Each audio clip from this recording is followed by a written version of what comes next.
Bonjour à toi. Aujourd'hui, on va explorer quelque chose qui m'a été demandé. Il s'agit des maîtres nombres. Alors, apparemment, il n'y a pas réellement d'enquête sur le sujet. Alors, écoute, je vais me faire un plaisir d'aller explorer tout ceci pour toi. C'est parti. Alors, quand tout de suite je prononce dans ma tête les mots maître nombre, je vois des chiffres qui défilent partout, un petit peu dans tout le cosmos, qui vont, qui viennent, qui se promènent comme des notes de musique. Ce sont des codes. Je les vois couleur dorée.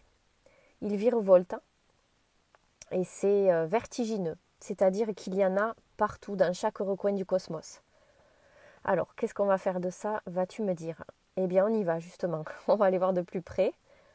Alors, là, de ce que je perçois, c'est que dans la matrice, artificielle comme originelle, tout est relié par des codes, des symboles, des chiffres. Tout est interrelié.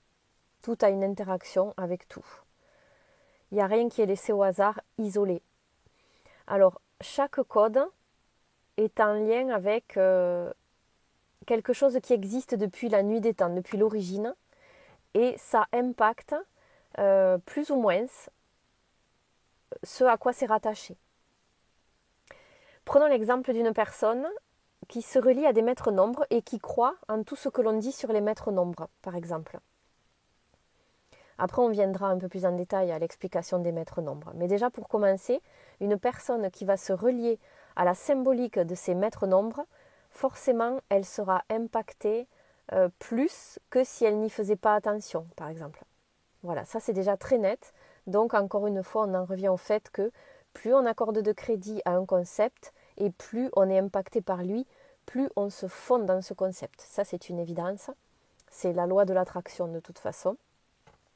Voilà, ça déjà pour commencer.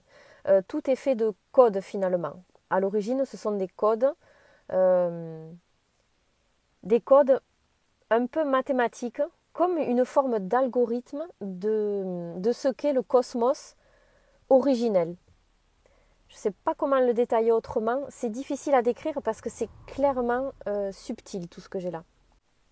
J'espère que ça va être assez clair pour toi. Parce que, prenons l'exemple des mathématiques. C'est une science très juste, les mathématiques. Sur le plan originel, il y a des vérités, c'est indéniable, qu'il s'agisse d'algèbre, de géométrie, etc. Tous ces codes-là, ils existent, ils ont une origine, ils ont une influence. C'est comme les planètes, avec la matrice originelle, tout est interrelié. Donc forcément, tout a une influence sur tout le reste. Maintenant, voilà, j'ai toujours dit qu'il fallait faire la différence entre la matrice originelle, de là où on vient, et la matrice artificielle, celle dans laquelle nous sommes et dans laquelle nous devons comprendre qu'il est important de reprendre notre plein pouvoir et de ne pas nous laisser enserrer dans des programmes. Voilà, ça c'est pour situer un petit peu à nouveau tout ça. Maintenant, si j'en reviens au maître nombre, alors je m'éparpille comme toujours, mais bon, je sais que tu aimes bien ça. C'est ça qui fait le charme de l'enquête. Pour les maîtres nombres, en fait, c'est un peu ce qu'on appelle les heures miroirs. Tu sais, des fois, quand tu vois le chiffre 11-11, 12-12, bon, ça a dû t'arriver toi aussi plein de fois de voir ce type d'apparition. Là, pour les maîtres nombres, ce ne sont pas des heures miroirs, c'est pas tout à fait la même chose, mais dans les maîtres nombres, nous avons le 11, le 22, le 33, le 44, le 55, le 66, le 77, le 88 et le 99. Voilà. Alors, ces maîtres nombres, ils peuvent être vus, perçus et utilisés de différentes façons. Moi, personnellement, maintenant tu me connais, je ne me suis jamais reliée à ces trucs-là. J'y accorde peu d'importance parce que j'ai envie de donner le plein pouvoir à mon libre arbitre et à ma liberté de choix. Voilà, donc forcément, je ne m'y relie pas trop. Il en est de même pour l'astrologie, par exemple. Quand on me demande quel signe astrologique es-tu, je dis je suis poisson. Je suis dans l'intuition et dans l'émotionnel, le signe le plus émotionnel et intuitif du zodiaque, mais je ne m'identifie pas au signe du poisson. Ce sont les traits, les grands traits qui me caractérisent, mais je ne fais aucun lien avec ça, tu vois. Et avec les maîtres nombres, c'est la même chose. Alors bien sûr, ils peuvent avoir une influence, bien entendu. Je ne vais pas te dire qu'ils n'en ont pas, c'est faux. Tout est interrelié, donc forcément, tout a une influence sur autre chose. Mais plus tu vas te relier à ça, bien sûr, plus ça aura d'impact sur ta vie. Alors, on va prendre quelques exemples qui me viennent là comme ça. Alors déjà, ces nombres-là, je perçois que c'est un bloc ferme. Ils ne peuvent pas se décomposer, si tu veux. Par exemple, le 22, c'est un peu comme si c'était un chiffre insécable. Tu vois, c'est pas comme si en numérologie, tu étudies par exemple le 14, ça devient un 5 quand tu additionnes le 1 plus 4.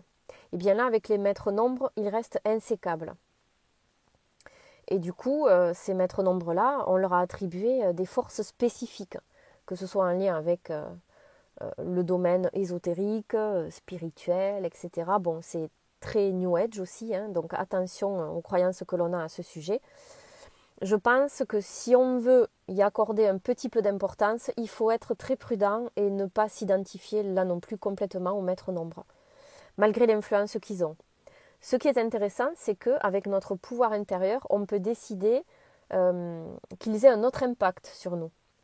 On peut en quelque sorte exercer une sorte de reprogrammation sur ce qu'ils représentent à l'origine, tu vois. Moi, c'est ça qui m'intéresse. Toujours là où on va pouvoir retrouver notre liberté. Alors là, ce que je perçois par rapport à ces maîtres nombres, c'est que ça remonte à quelque chose de très très ancien. Tu vois, là, ce que j'ai sous les yeux, c'est, je vois une personne qui fait de la numérologie. Je crois qu'elle est aussi médium. En fait, elle est un petit peu sur tous les fronts, là. Elle tire aussi les cartes. Bon, bref, elle touche un petit peu à tout. Et ça me plaît sans me plaire, tu vois, parce que de ce que je perçois là, cette personne-là s'identifie trop au symbolique. Et il y a un manque de libre arbitre là-dedans, tu vois. C'est la fatalité qui règne.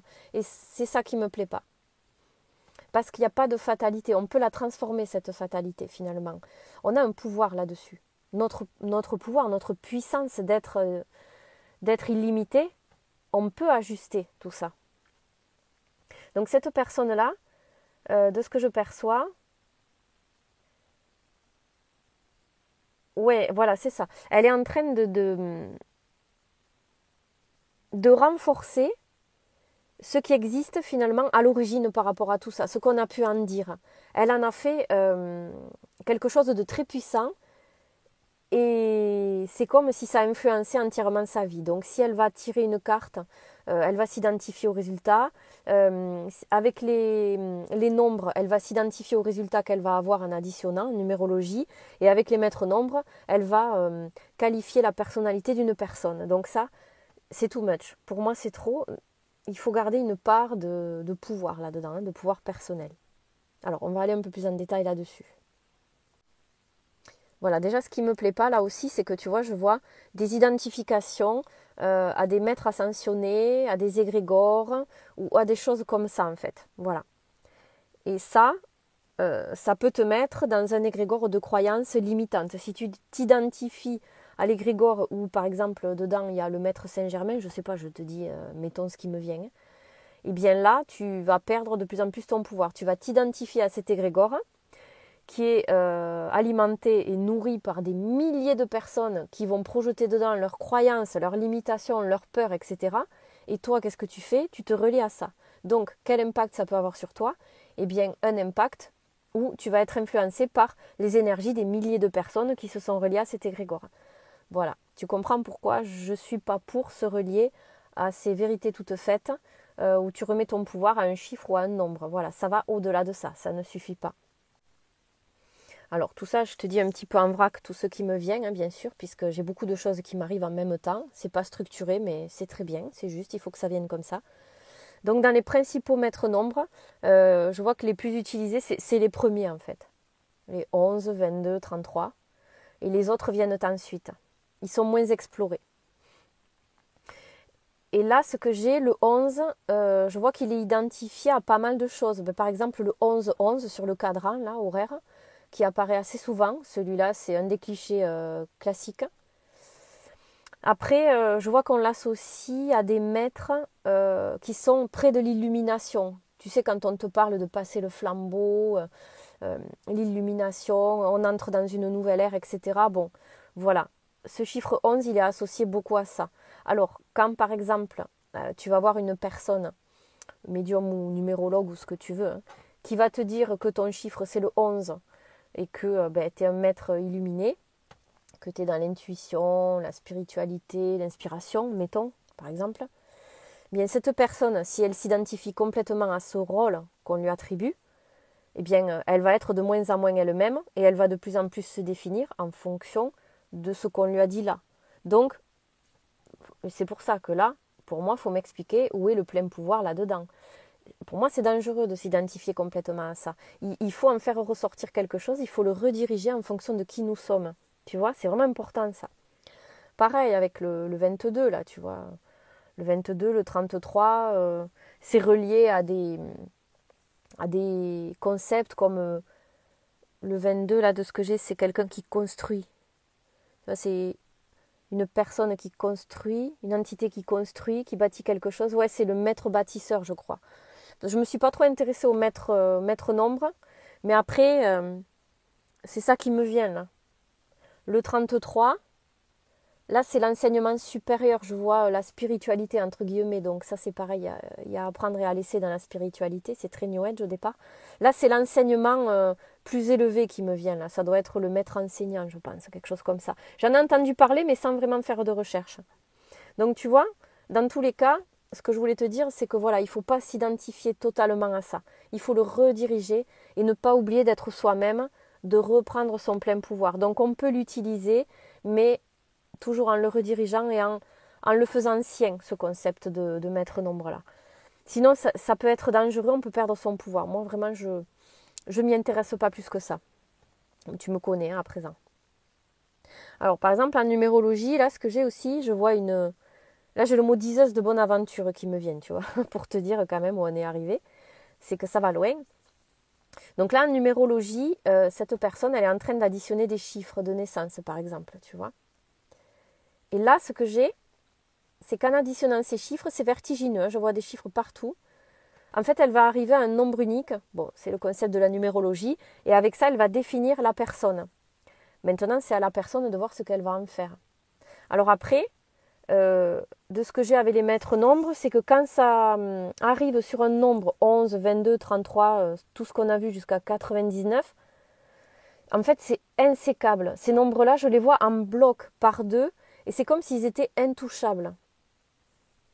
C'est le concept des maîtres nombres d'ailleurs. Ceux-là, on ne peut pas les... Comment dire on peut pas les sécabiliser, je ne sais pas si on peut le dire comme ça. Mais voilà, du coup, ça fait un concept rigide où ils sont par deux et où on identifie un profil humain à un concept. Voilà, c'est ça que je voulais dire. J'espère que c'est clair ce que je dis. Pour moi, c'est très net. J'espère que tu me suis. Sinon, n'hésite pas, tu me le diras en commentaire. Voilà, donc bon, l'idée, tu l'auras compris, c'est de ne pas se mettre la pression par rapport à quelqu'un qui t'aurait dit votre mission de vie, c'est le 11, le nombre 11, vous êtes comme ci, comme ça, et vous agissez comme ci, comme ça, et vous allez rencontrer quelqu'un qui va vous faire vous comporter comme ci, comme ça. Pas de pression, voilà, l'idée c'est vraiment de ne pas faire sien ce concept, hein, j'insiste. C'est de mon point de vue en tout cas. Voilà. Alors, je vois que là, c'est aussi utilisé tout ça pour, par exemple, au-delà d'analyser une personnalité, ça je l'ai dit déjà, et un potentiel, ça peut être pour comprendre des cycles de vie, des récurrences, ou alors des schémas récurrents au niveau de chaque année, qu'est-ce qui se passe dans ta vie, etc. Tu vois, c'est comme des prédictions médiumniques en fin de compte. Ça décode des synchronicités par rapport à un cheminement personnel. Bon, je vois que c'est utilisé à toute fin utile comme celle-là pour les médiums qui reçoivent des personnes qui veulent en savoir plus à ce sujet. Voilà. Ça peut aussi être utilisé, et ça je l'ai vu en session d'AEC, pour renforcer des intentions.